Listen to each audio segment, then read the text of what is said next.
This is my bread and butter. This is how I sustain a living. You know, I learned that from Bun B. I did a record with Bun B called The Paradise Remix. It was me, Bun B, and Fat Joe. We were at Sony Records. It was interesting about this is I recorded my verse for that in Houston. He recorded his verse for it in New York. And when the comments and when people heard the song, they were like, Bun had the best verse. And I took that as a learning moment. It's not about how fast you can do a record. It's about the hours you put in to be able to do quality and quantity. I can rap about anything, like literally anything. Publishing companies, yo, Mickey, we need you to come through, do this. Yo, this person in the studio, come through. Because they know when I show up, the hitman is here. He's gonna get it done. And I wanna make sure that my students know, hey, don't be a simple writer. But the content, vibe, and the song is what matters the most.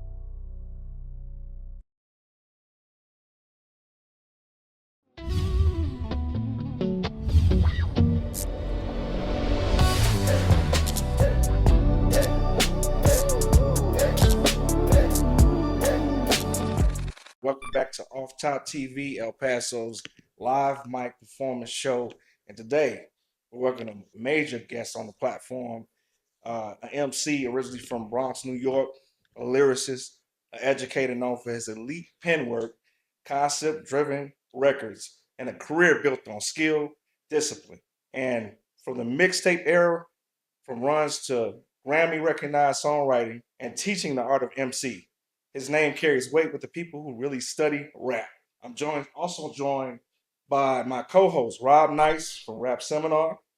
And also joining us today, we got young Heem, originally from San Jose, California, now moving with purpose out of Atlanta. Widely known for storytelling, man. We got a good one for you guys, man. I want to welcome both of you guys to the OffxTop TV Rap Seminar Takeover with my guy, Rob Nice, man. Mickey Factz, appreciate you showing up, man, and showing out for El Paso, man. It's Mickey. Yes, sir. What up? Man, how was your trip? You know, I missed the flight this morning, because I was recording all night. And, I dreaded sending you that text, Terry. You know, I had to send that text out, man. Like, I ain't missed a flight in years. You know, I was going back and forth to NYU, not recently, leaving early in the morning. So to miss this flight, I was a little disappointed in myself. But you still made it. I'm Mickey Factz, man. I got a flight like 2-3 minutes right after, so it's all good. You know what I'm saying? Facts. So man, for anybody that don't know the relationship here, like how this kind of came apart through Rob, I would like to hear kind of like that backstory a little bit to let our viewers know how me and Rob's relationship goes. How that came apart. Okay, yeah. So I had did a complimentary record against Royce the 5'9", and it got reacted to by a lot of people. And Rob was one of the people that did a reaction to it, but his reaction was a little bit different from everybody else's reaction. It was a full collegiate breakdown. And when I saw it, I was blown away. I remember, I don't even think he knows this. I sent that breakdown to pretty much every MC that I know, and they were all like, what is this? And I don't think I ever told that to him. And, from there, like, we would just be, cordial. You know what I'm saying? Like, it was just like a cordial, like, yo, appreciate you for sending that out. And, he would say some things to me. But then our co-owner, Jeff Walker, was like, yo, man, we probably should tap in with Rob Nice from Rap Seminar to kind of, walk us through what we're doing and building Pendulum Inc. And I was like, oh, that's the breakdown guy. Yeah. Have him come through. Yeah, you know what I'm saying? So he was coming to a lot of our early meetings as we were putting things together. And he just stuck around. Like, because you got to think, like, we were in the beginning stages of Pendulum Inc. Like, we didn't even know if this thing was going to work. And he was like there. But we were asking him questions about, and I was paying him for his time because he was pulling up. I didn't want him to think that, we were freeloading his time. So I was paying him for his time. But then he was just there. Like, he was seeing what we were doing. And he was like, yo, if you guys need me, And then after a while, it was just like, hey, man, just you here now. Let's just run with us. You know what I'm saying? And he's been with us ever since. And he's been an extremely important cog in the machine that we've created at Pendulum Inc. I don't think that it would run as smoothly without him and his insight, his dedication to what it is that we do, and also just his knowledge of the things that we do from the collegiate level and being able to give his expertise and how we should do things and the questions that he asks us. I think it's extremely important. And also it just kind of was a representation of, you know, you're from New York, right? Yeah, my Dominican folks from New York, you know, so I spent a lot of my time out there when I was a youngster. Right. So you know, we both represent the East Coast, right? But we also are in the South, right? I'm in Atlanta and he's here in El Paso. We have a West Coast representation and we do have Chilla in the East. So it just kind of felt okay to kind of have us like kind of have corners, this. huh? Yes.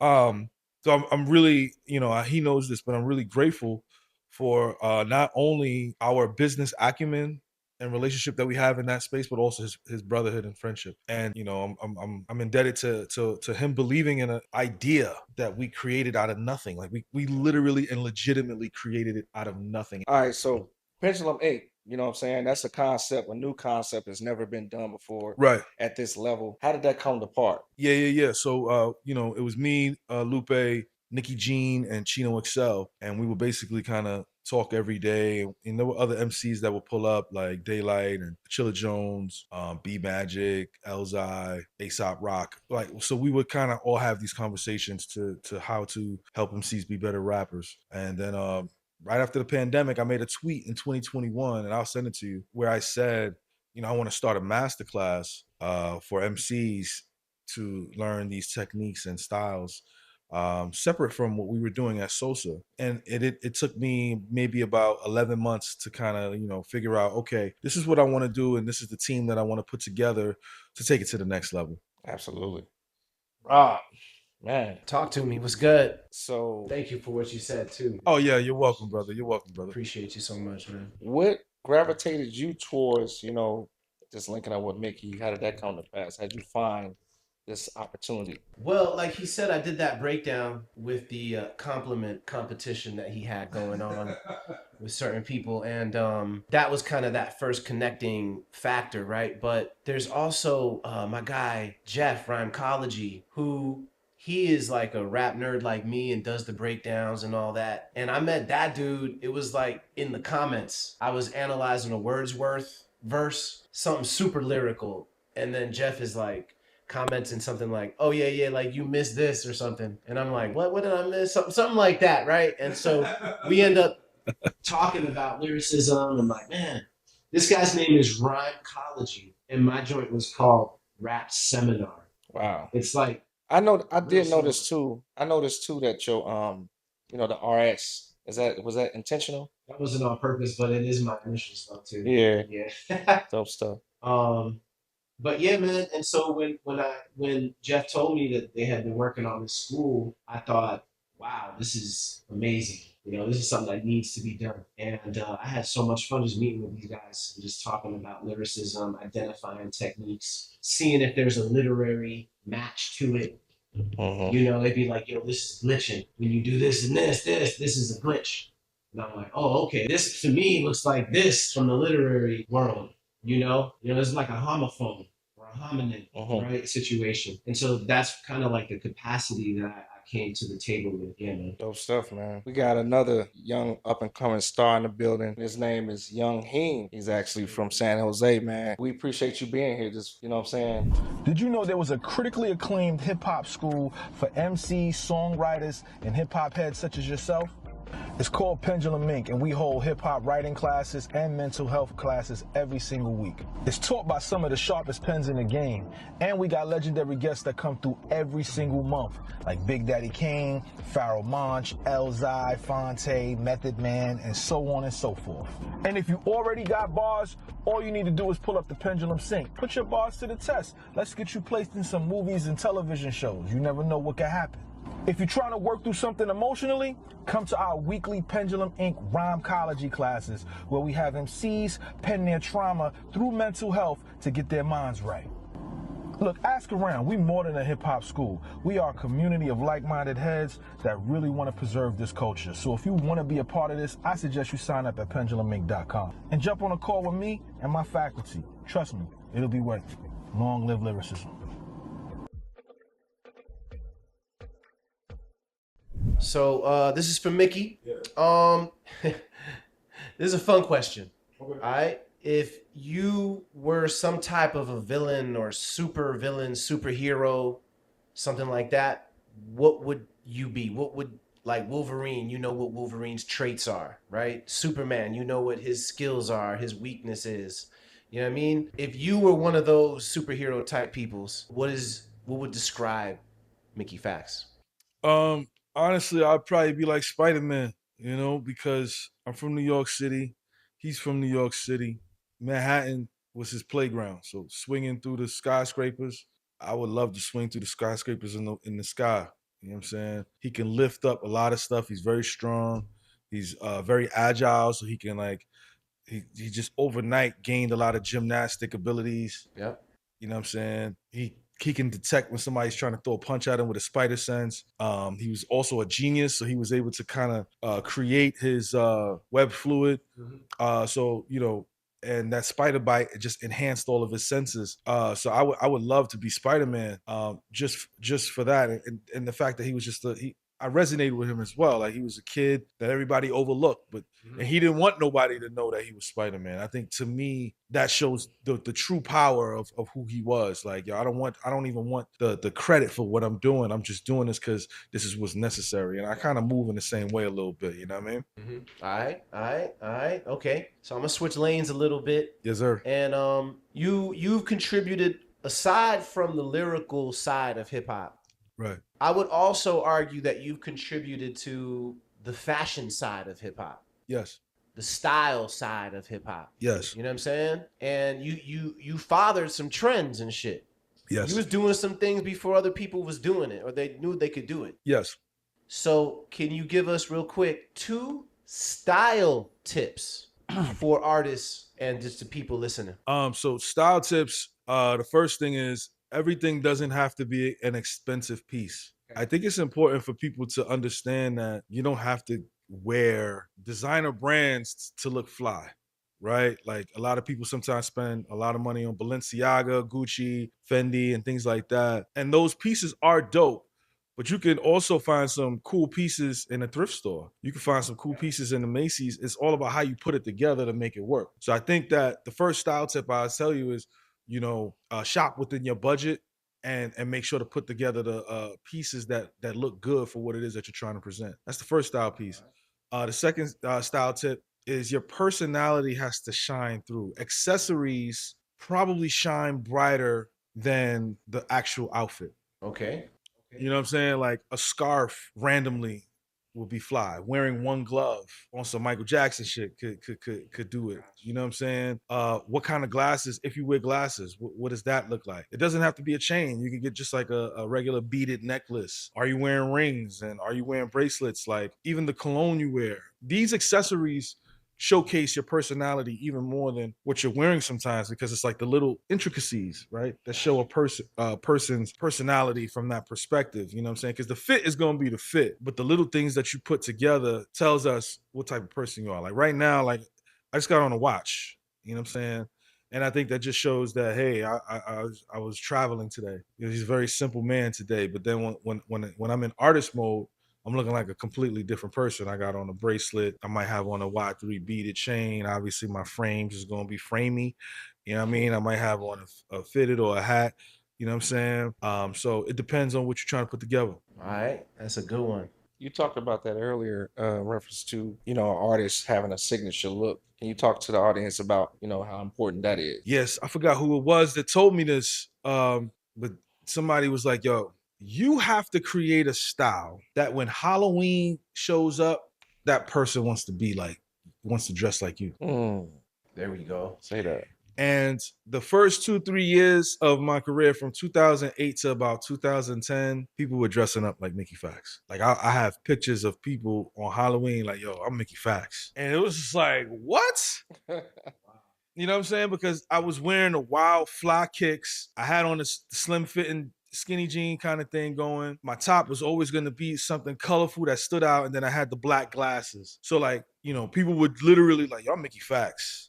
And they would just stand there and they would be like, who? You're like, yo, man, that's who I am. That's who I am for Halloween. And that happened for like 2-3 years. And I think that when you stand out as an artist to the point where somebody wants to be like you for Halloween, that means your brand alignment is where it's supposed to be. Because if I say, hey, this woman is dressing up like Nicki Minaj, you guys will be like, oh, okay, I know who Nicki Minaj is. She's going to be, her cleavage is going to be out. She might have a wild color wig. She might have some heels on, and she's probably going to be acting like a robot. You know what I'm saying? So, you know, like, yo, I'm Slick Rick for Halloween. Eye patch. You know what I'm saying? Big dookie chains. He might have a suit on with some fly sneakers and a Kango. That's brand awareness. And a lot of times artists forget about that part when it comes to, you know, making sure your brand is shown that people can see what it is. Absolutely. Wow. That's a great answer, Mickey. I see that a lot. And artists need anything that they can get to help them stand out from their peers. There's a lot of talent out here. It's not enough your talent. Right. You have to also be able to stick out in that lineup on that feed on social media. Would you agree with that? So I got another question, Rob, real quick. When you look back, because we talking about your early days in that time frame where everybody was dressing like you, right? You look back at your early mixtape era versus now. What part of your pen has matured the most, and what part have you intentionally refused to change? I've been listening to a lot of my older music lately. And back then, it felt like I was definitely more arrogant, but I was also it felt like I was trying to force people to listen to what I was saying. You could hear it in my tone and in some of the records. Even when I was doing records about girls, like my tone was like so aggressive sometimes. And then as I got older, I started to recognize that your voice is an instrument. It's important to control your voice and your tonality and your inflections. Now, I listen to what I'm doing now. I'm definitely more laid back, but if I need to kind of be in a space where I can change how I sound, I can do that a little bit more. And then when it comes to the pen, has gotten much, much, much, much stronger. I mean, I wrote my first rhyme in 1998, so I probably went through 10,000 hours by the time I got to 2002. I'm probably somewhere around 400, 500,000 hours, easily. Yeah. Because you got to think, I be bragging that I could do an album in 3 days. You know, how important do you think it is to get to a certain amount of hours? You know what I'm saying? Oh, you need to. Like this is my bread and butter. This is how I sustain a living. And you know, I learned that from Bun B. I did a record with Bun B called the Paradise Remix. It was me, Bun B, and Fat Joe, and we were at Sony Records. It was interesting about this is I recorded my verse for that in Houston. He recorded his verse for it in New York, and we were in the studio. And he came to the studio at Sony Records, and he walked in the studio, heard the beat, wrote the verse in about 10 minutes, recorded it in 3 or 4 minutes, and then got up and walked out the room. And I was like, I was offended. I was like, what? Like, this is my remix to my single. Why would you treat it like that? And when the comments and when people heard the song, they were like, Bun had the best verse. Whoa. And I took that as a learning moment. It's not about how fast you can do a record. It's about the hours you put in to be able to do quality and quantity so that people can be like, okay, because people don't even need to know that it was 10, 15 minutes. They heard the end result. Is the end result enough that aligns with the hours that you've put in before you got to where you got to? And that's what I learned from that. I stopped being bitter about that scenario, and I learned from that, and I implemented that into my ethos. So now, you know, when I do disc record, like I was in some situation, I did disc records. I did 3 records in 13 hours. You know, I'm talking about full records, recording and sending it out to get mastered. I did it in 13 hours. So like, I look at shit like that from that perspective. Like, quality has to meet with the quantity along with the time. So my pen is I can rap about anything. Like literally anything. And you know, people are gonna start seeing that a little bit more this year and next year. Like, yo, Mickey's pen is seriously outrageous, and you need to leave him alone. So can I ask you what possessed you to go through that process of creating something that quick? You know what I'm saying? Is that like a challenge for yourself, or you know? I'm a very busy person. You know, I run a school. I'm also a family man. I also have my own business as Mickey Factz. So these things take a lot of work. Now I'm streaming now. So now it's like, I don't have the time to be pondering on how quickly I can get, how long it's going to take for me to get something done. So once I set a deadline, I know I got to get that deadline. So I was like, oh, this guy's getting out of pocket. I got to have this done by this time, because first of all, it's January and I got to get these 1099s out. I can't play around with the IRS. So Pay your taxes. I put pressure on myself, and at the end of the day, I know what I want to say. It's just I got to make that shit sound fly. And then, you know, again, when you have 400,000 or 500,000 hours, theoretically, it's like, okay, it ain't nothing. Do you think today's artists actually understand what that pressure creates in a writer? No, they don't.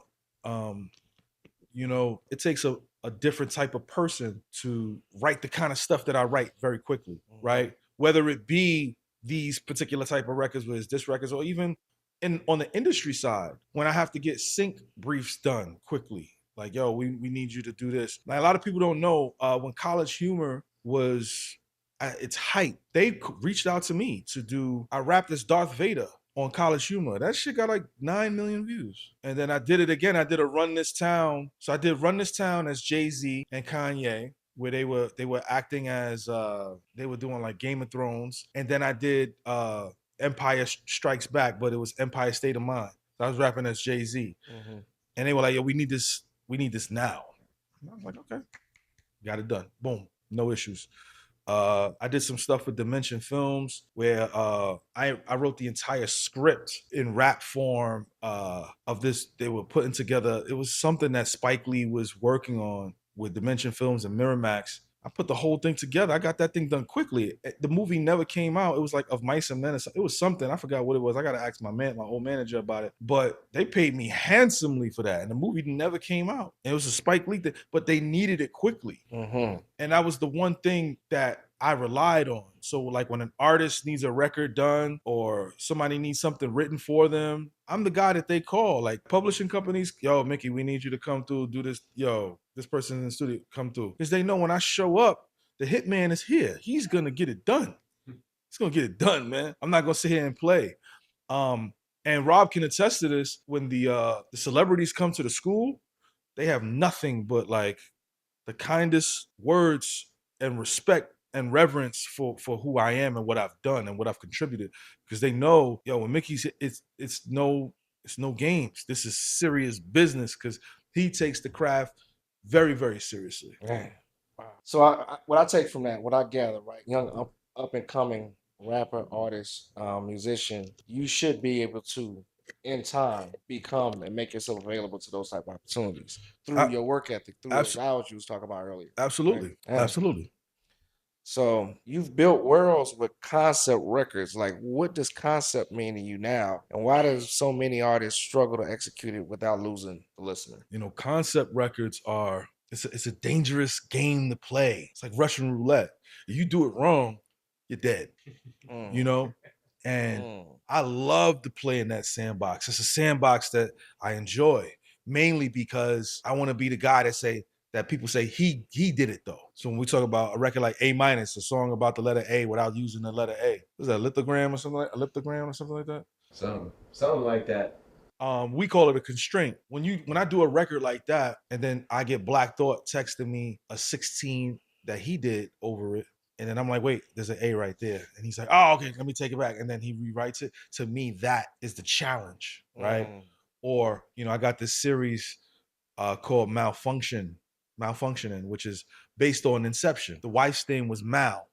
So I call it Malfunctioning. And it's a man that's constantly waking up from different dreams. Every time he wakes up from a different dreams, he's in another scene. And he's walking through these scenes to see what happens when he finally wakes up, right? Or even some of the news, like even me creating Mickey Mouse, which is about an 1980s artist that was living in the 80s with Andy Warhol, Jean-Michel Basquiat, and Keith Haring. So there's no punchlines past the year of 1988. Everything has to stay within this realm. The beautiful thing about it is, hey, I know the timeline, so I can keep it in that constraint of not going past this particular year and have it focused in this time as if we're living in that space. That is the sandbox that I love. And not a lot of MCs can do that. And I take pride in knowing that they can, because it's what I do. Facts. Yes. So as someone who teaches the art of MCing, what is the biggest misunderstanding people get about, you know, what lyricism really is? Foundationally, I believe that an MC should do 2 syllables at least, foundationally. Because what are we doing here? If I want to hear Cat and Bat, I'll pick up a Dr. Seuss book, respectfully. I don't want to hear Took, Brook, I don't want to hear light fight. I don't want to hear chair hair. I don't want to hear coat boat. I don't want to hear mic light bright. I don't know. I want to be able to hear you try. It doesn't have to be work hard, stay humble, hurt like the first bars, pray subtle. I don't need to hear all of that. I just need to at least be like, yo, that's a great coat, but I stayed tote and I may float. Like I want to be able to hear that you're actually putting some effort into what it is that you're doing. But that's the foundational part. When it comes to when I teach lyricism, I want to make sure that people understand that the content, vibe matters, and the song, these three things are the most important things about it. Me saying that I want to hear some multis in there, that's a preference point that I teach, and I want to make sure that my students know, hey, don't be a simple writer. But the content, vibe, and the song is what matters the most. I want to hear what you're talking about. What are you talking about that is going to affect not only yourself, because it is therapeutic, but also the world. But also, is it a vibe? Can I bop to this? Whether it's something that you can listen to in your car or in the club, or you just want to, get on your Rob nice shit with the fly fit, and you just want to, bop side to side. That's a vibe. Can you create that vibe with the content? And then on top of that, can you make it a dope song? Are you going to be able to have people want to listen to this over and over and over again? Can this be a soundtrack to that person's life? So I'll take for the three songs I did in 13 hours. The first song was just me showcasing how great I am as a lyricist. And that was me at 65%. But then when you look at the next record, I don't think that nigga's solid. I don't think that nigga's solid. Right? People think that I was breathing out. Nah, I was breathing in. Right? But then also the hook, I don't think that nigga's solid. By the time you get to the second portion of the hook, you know the hook already. And then store, I never took it for a store run up, right? All of that, like now, like that's songwriting, where now a person can learn the chorus by the time the song is over. I want that person to have it drilled in their head. Very important. I seen some footage like on social media. They say your song ain't good unless you could take that mic and stick it out there and sing and have the audience be there with you in that vibe. You think that's true? Extremely true. I have a song called Automatic where I do, it's like, I got a feeling it's automatic. And that's the entire chorus. By the time I get to the end of the song, I perform that song all over the entire world. By the time I get to the end of the song, everybody's clapping and singing that song. And sometimes it's the first time they hear it. Now let that sink in. The first time they hear it, by the third time they hear the chorus, because the chorus is 3 verses in the song, but it's only 8 bars. So you hear it in the beginning, you hear it after the first verse, you hear it after the second verse, you hear it after the third verse. So that's 4 hooks. By the time you get to the 5th, they know the song already. Right? So I can do that at the end of the song because I've done it. There's footage of me just saying, I need y'all to sing this at the end. 1, 2, 3, go. And then the entire room sings it.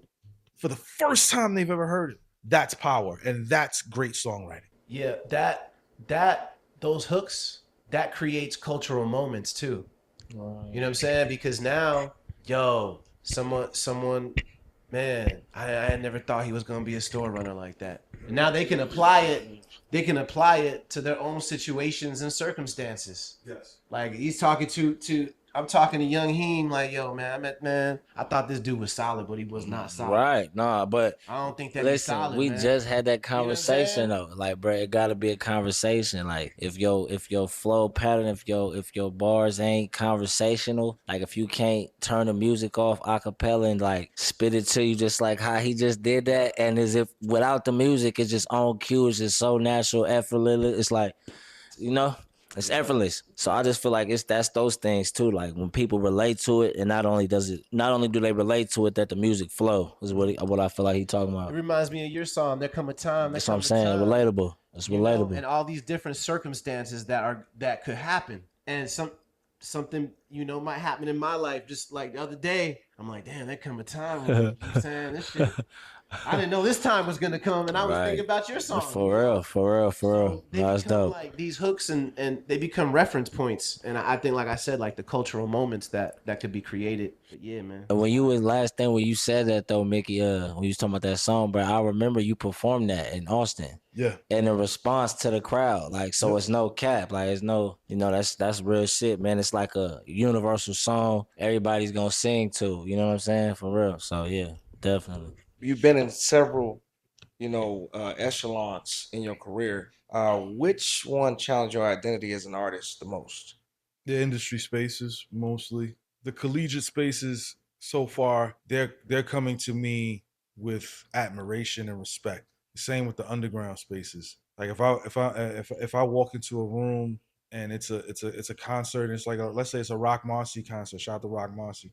I walk into that room and people see me, they're like, like it's one of those things. The industry space, even though I write for other artists, I never had that hit record. So it's more so like it's like, yo, all right, let's see what you could do. You got to continue to keep proving yourself, even if you're a great songwriter. So that's always been a test for me, being in the rooms with other accomplished songwriters who have done more than me or accomplished artists. Even though they have respect for me, it's like, we're still doing it on this level consistently, and you got to meet us up here. And they know I'm gonna meet them up there, but it's still like, can you do it this time? Mm-hmm. Man, so what would you say to somebody like such as Heem here? You know what I'm saying? That's coming up, reference to like discipline. Oh man, discipline is the most important thing when you are entering the space. Mainly because it has to be mundane, but it has to feel exuberant. And what I mean by that is, before I became a full-time artist, January 17th or maybe 18th, 2007, full-time. That was the last time I clocked in to an actual job where I had a boss. Before that, the discipline was split between work and music. My boss was like, you have to do this and it needs to be done at this particular time. And then I didn't have deadlines for myself for music. I was just creating, and it was a hobby. But once I started making money and I realized that I could continue to make money, now I have and am accumulating bills and responsibilities. It is no longer about a hobby. This is now my career. This is now my lifestyle. So my discipline is changing. So I'm looking at every bill that I have, everything that I want to get done, anything that I want to accomplish, right? And let's use some examples, right? Let's say I want to get a space that's beautiful like this. And today is January 27th, right? And after this, and I ask, I'm just gonna throw some numbers out here. I just say, TJ, how much this cost? And he'd be like, you know what? This was like about 20 grand. And I'm like, okay, if it's 20 grand and I want to get this from scratch, either A, I could take out a loan and get it. B, I can borrow against something, whether it's my life insurance or something, or take some money out of one of my properties or whatever, right? Or I could work hard for it with some rhymes and make and it be disciplined. So now I have to say, okay, if I'm making this much this month, how can I make a little bit more so I can get to this? All right, let me say, I want to get a space that's beautiful like this with all of these lights and all of these things. And he told me it was 20 grand. All right, I'm going to get this done by April 1st, which means what? From now, 67 days to do it. I flesh out what are my days off. I flesh out how long it would take and how much money it would take to get to that point. And then I execute. And if I fall short one day, I go harder the next day. And if I overcompensate one day, then I could take a little bit of a breather room. But if I have goals and markers that I want to hit, I haven't played a video game all year. And I'm a gamer. Me too. I've been buying games, but I have some goals that I want to, and Rob knows this along with my other co-owners. I got some goals that I'm trying to hit, and I'm going to hit them goals because I want to make sure everything is icy. Mm-hmm. You know what I'm saying? And I'm going to get those goals. I'm going to make sure everything is what I want it to be. You know what I mean? And that's the discipline that a lot of artists don't have. Absolutely. Talk on it. I was gonna pass the mic to Heem here, man. We have a lot of in-depth conversations about the same topic. What's your take on that, man? Yeah, I just feel like the same, man.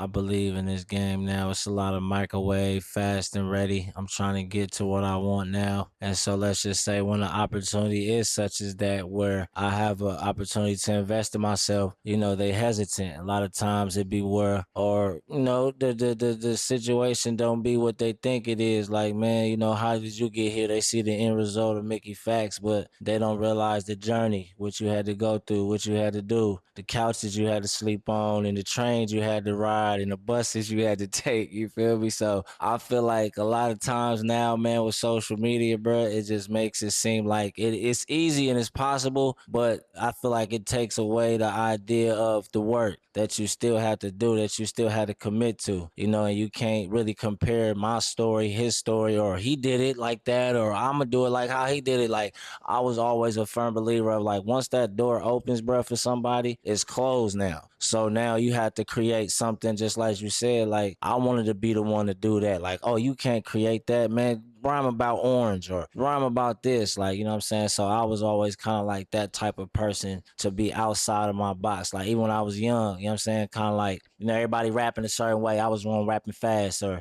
everybody around me, I'm from California originally. So it's like rapping like you from the East Coast is like they looking at you kind of funny. But it's like, I can't help it. It's like, bro, that's just how I rap. That's how I spit. That's, you know what I'm saying? That's just when my pen touched the pad, that's what come out. I can't fake that. So I feel like for me, man, when it comes down to just constantly keeping that vision in the forefront of what you want, just knowing how to, like I say, man, knowing how to like manage your time. Feel like managing your time and just keeping your mind focused, keeping your circle small, you know what I'm saying? Not being reluctant to hesitate, not being reluctant to invest in yourself, bro. You can't hesitate to invest in yourself. Like, you got to be able to like take an opportunity, whether it's free, whether it's some money, whether it's, you know, I feel like that's what you got to do.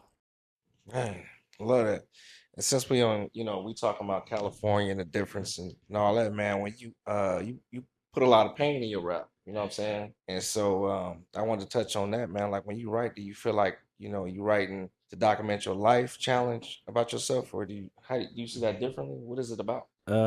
Yeah, so kind of just like I say, man, back to this whole right here, what we doing this for, bro. I feel like pain rap for me is bringing it back to what the founder is here, what he talking about. It's like, bro, getting back to real rap, getting back to real lyricism, separating myself from any gimmick, any form of facade or anything. So basically, anything I'm talking about, obviously, is based on true events. It's my lifestyle. So I feel like I have the right to speak a certain way in order to reach a certain people. You feel me? Within a certain amount of time. So one song, it might be overly aggressive. One song, it might be soft. Like, you know what I'm saying? So it's just based on emotion and based on things I've been through. So I feel like a lot of times in music now, a lot of people they just write songs with no feeling. It's just like somebody Filler just, words. yeah. So I just feel like it's just a lot of that. So I feel like we got to get back to that real rap, you know, real lyricism, real music, real hip hop. You feel me? Absolutely. And let's get back to that, to the beginning sources of hip hop, right? Right. Let's talk about the battle rap. Yeah. Nikki, Yeah. you know, the battle energy has always been a part of your foundation. How has that competitive mindset helped or hurt you outside of the battles? I've been lucky enough to only have to do 4 in 19 years. Mm, You know, but when I get in that zone, you know, it's definitely a different mindset. You got to be in attack mode. You got to be creative, and you know, it's, to me, it is the hardest performing genre in the world. Shout out to opera. Shout out to theater. Shout out to acting. Shout out to recording artists who perform on stage. The only thing that comes close to battle rap is improv.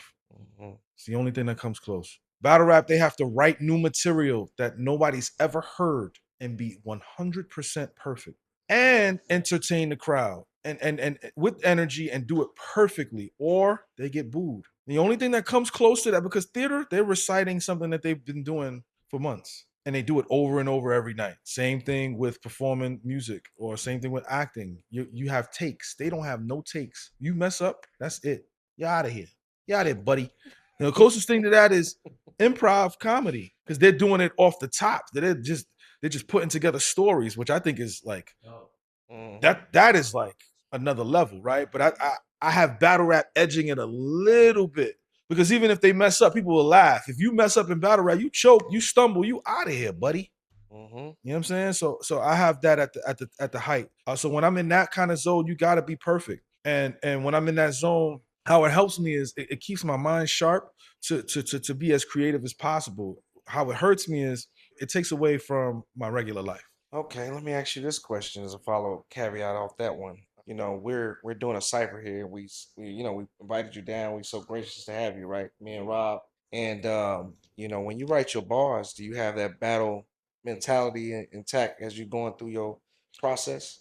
For preparation, yes, not for writing. When I'm writing for the cipher stuff, I want to be writing from a perspective where I'm showcasing my talent. But when it's time to recite, yeah, I'm in battle mode because I want to be loud. I want to do it and knock it out the park. You know what I'm saying? There are artists that are going to be there that are going to be looking to me like, yo, Mickey's. I got to make sure I'm on point for Mickey. And even though that they're saying that, I'm saying to myself, they got to come and see me and say this guy was flawless, and that's what I have to strive to do and be. That so that mindset. I've been playing with that mindset for the past day and a half, 2 days. Like, yo, you know, when I show up to do this cipher, I gotta be the best version of myself. Do you use visualization as you're, you know, getting in that mindset?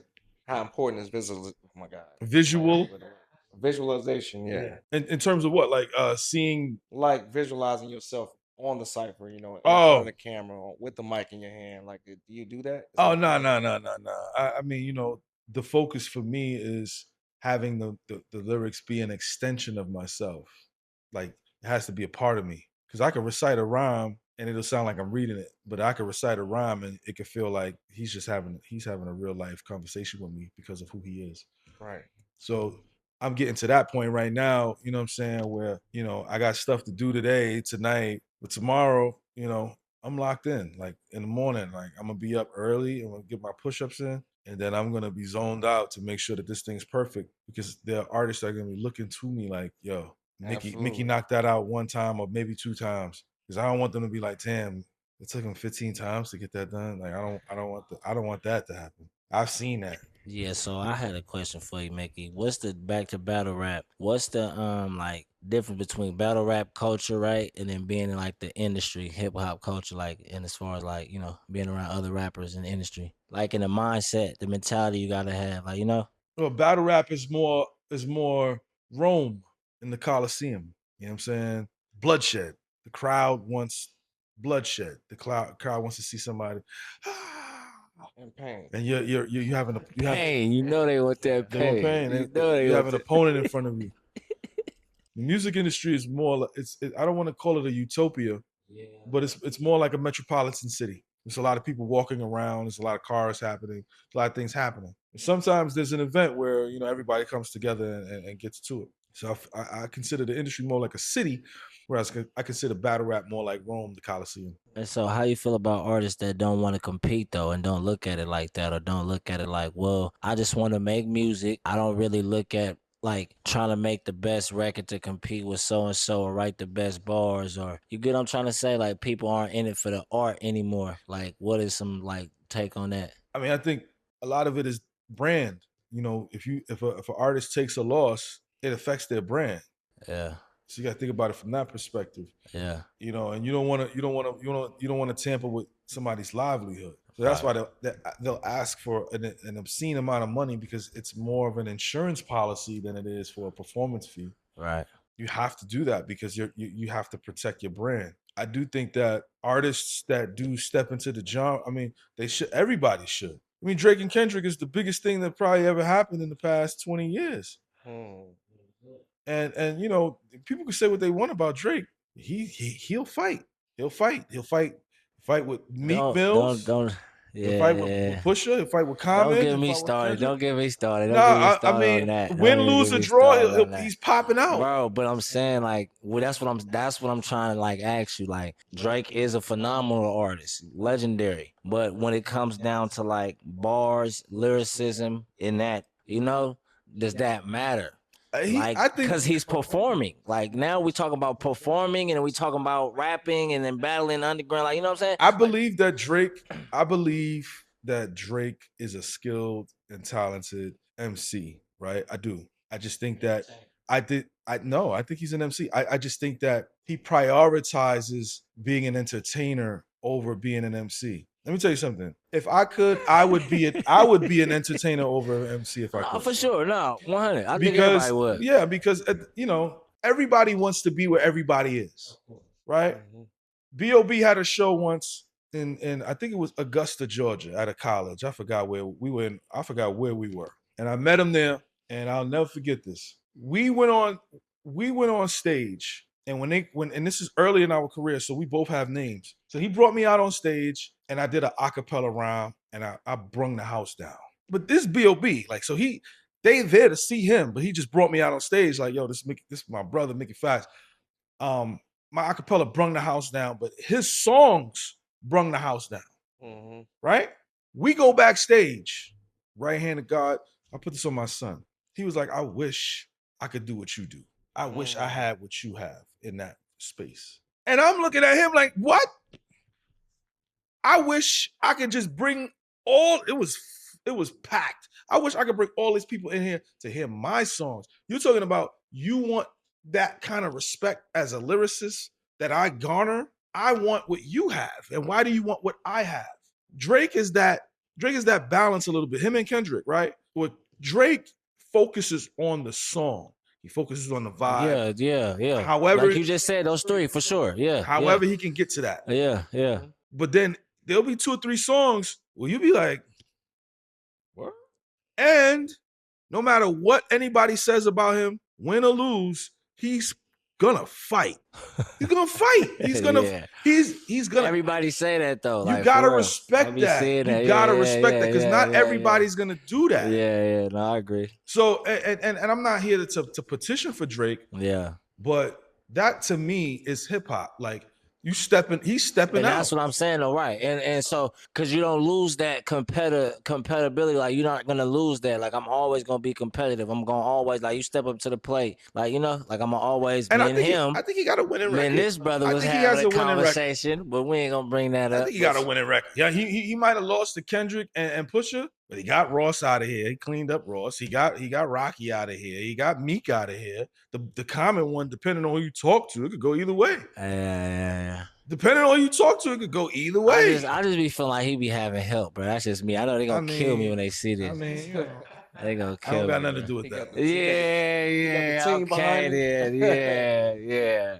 So, Mickey, you wrote about pain, social issues, and just like flexing. Which one cost you the most emotionally? Wow. Heartache probably was the one that cost me the most. And heartache could be about a relationship that I'm in. Heartache could be about me having 414 in my bank account and I'm heartbroken that my dream is about to crumble in front of my eyes. So I think those 2 scenarios with heartbreak is why I would choose it. You know, I have 2 projects called Love, Lust, Lost 1 and Love, Lust, Lost 2. And that heartbreak hurt. And, you know, I lost some friends due to that. And but I think it's important to express yourself because somebody is also going through the same thing like that, and that can be the soundtrack to their life. Absolutely. So let me ask you one more question.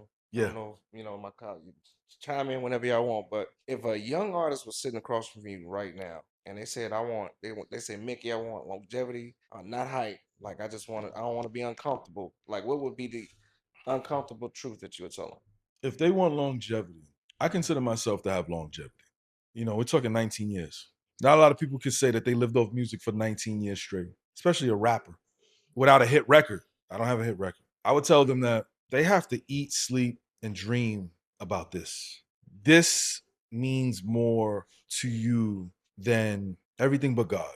If you ain't got no kid, this is your number 2 thing. If you got a kid, it's your number 3 thing. I was lucky enough to be able to focus on music. I lost a lot of friends. And like Heem said, like I was sleeping on couches, sleeping on floors, stealing out of people's refrigerators, you know. Hey, gotta get it. You know, waking up 2 a.m. and stealing out of people's fridges. Hopping, like my song was number 2 on MTV and I was hopping the train to get to MTV. Wow. Eating for the first time at 6 p.m. because I ran out of money. I had like $10,000 saved. In January when I quit my job, that money was gone by like May. It was gone. So going to events every day. I went to an event every day just to eat in New York City. Monday, I'm going to an event at 6 o'clock. Whatever they got to serve for food, I'm eating it. Tuesday, I know it's 25-cent wings at the spot. Every Tuesday, I knew where I was gonna be. Let me get $20 worth. Because this is gonna be my breakfast the next day. So sacrificing time. Because if I was working, that's 8 hours out of the day that I can't get my dreams done. So I had to do what I had to sacrifice to do what I had to do. Like I said, sleeping on couches, sleeping on the floor sometimes in my man's apartment, not eating, showering when I could. I was always in the freshest gear because I had a stylist. He was styling at BT and for Chris Brown at the same time. So anything Chris Brown wore, I also wore. So everywhere I went, niggas was like, oh, who is this guy? He has this on, he got this on. I'm like, yeah, that's me. And then at the end of the next day, not the end of the night, next day I had to take those clothes back to my stylist. But it was that sacrifice, knowing that it was leading into something, right? So I would tell the person who's a new artist, what are you willing to do to get this? Are you willing to up and leave your community and go to a city where you don't know nobody and figure it out? Are you willing to write all day long, all night long, and work on your craft until it's perfect? Are you willing to remove yourself from where you are and network to get to where you are? Are you willing to put yourself out there for people to resonate with who you are? And if you can't say yes to those things, then you need to figure out something else. Respectfully.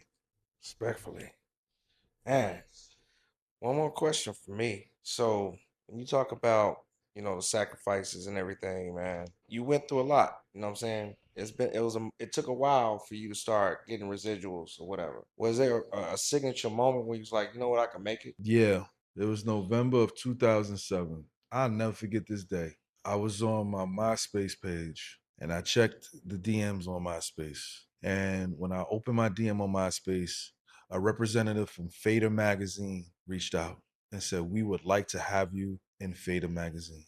And when I saw that, at the time, Fader was a tastemaker magazine. It wasn't a hip hop magazine. Let's be clear. That was November 2007, right? That was about 9 months after I quit my job, 9-10 months. A hip hop magazine didn't have me in their magazine until September of 2008. So Fader put me in their magazine. That was my very first magazine article. And it was a photo shoot and an interview. And I couldn't believe what was happening. And then right after that, I flew to China. And I was like, okay, this is real. This is real. This is actually real. And then from there, once I got into Fader magazine, everything, that was it. URB, Jet, Black Beat, Spin, Billboard, Rolling Stone, I was in every magazine. I was on MTV regularly. I was on BET regularly. It didn't stop.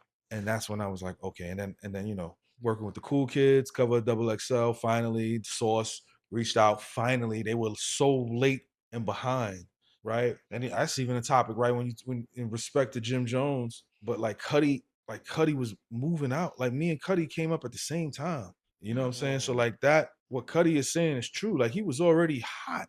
Yeah. You know what I'm saying? It's just that the New York radio fan base learned about Cuddy, but he was already moving and shaking. He was already moving and shaking.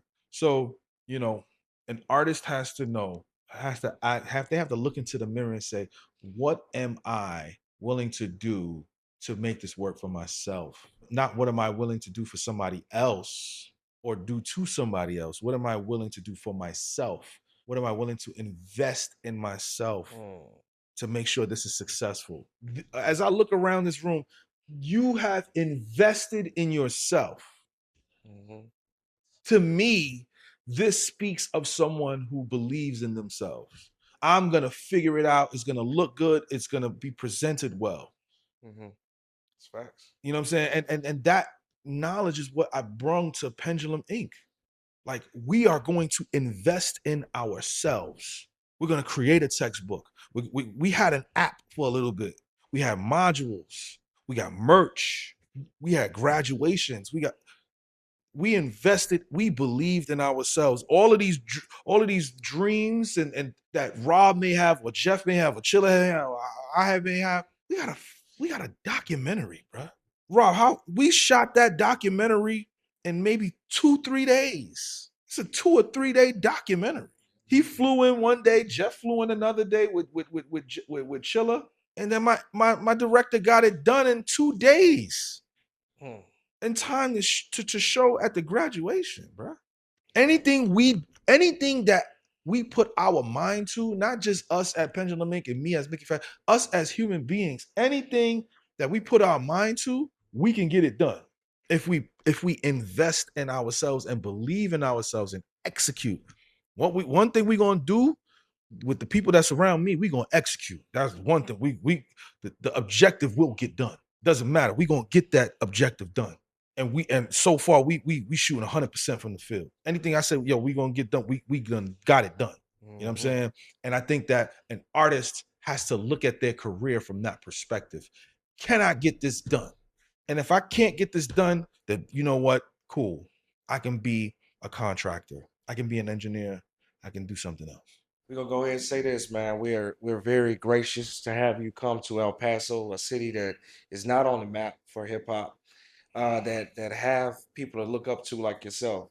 And for you to come down here and just be a part of the season 2 cypher, being a Rob Seminoff rap, and doing everything that we're doing to showcase and foreground these artists, man, we want to appreciate you for coming on the platform. Thank you. On the OffxTop TV, Rob Seminoff Takeover. Yeah. Heem, Yes, we sir. appreciate you being Yes, sir. involved as Appreciate well, it. my friend. And man, this was legendary. Thank you so much. Thank you for having me. I appreciate y'all. And I want to thank you too, big bro, just for the, from last time meeting you, this time meeting you. Just been the same, been embracing me, treating me like, showing me love and stuff like that. So definitely appreciate all the knowledge and the feedback you giving me, and just, you always been a stand-up individual, bro. So yeah. I appreciate that, brother. Thank you. No doubt, no doubt. Big shout out Lamont too. Big Man. shout out Lamont. Legacy Yeah. Studios, the illest in El Paso. Make sure y'all tap in. Make sure y'all get y'all cuts too. Man, yeah, you sitting on all y'all barbers. Yeah, make sure y'all tap in. Let's You go, feel let's me? go. Yeah. That's right, man. Absolutely. Hey, this is OffxTop. Take rap seminar. Rap seminar, Rob. Takeover. Yeah, man. If y'all Mickey need a reaction Factz. video, make sure y'all tap in too, man. Yeah. We'll For sure. catch y'all next time.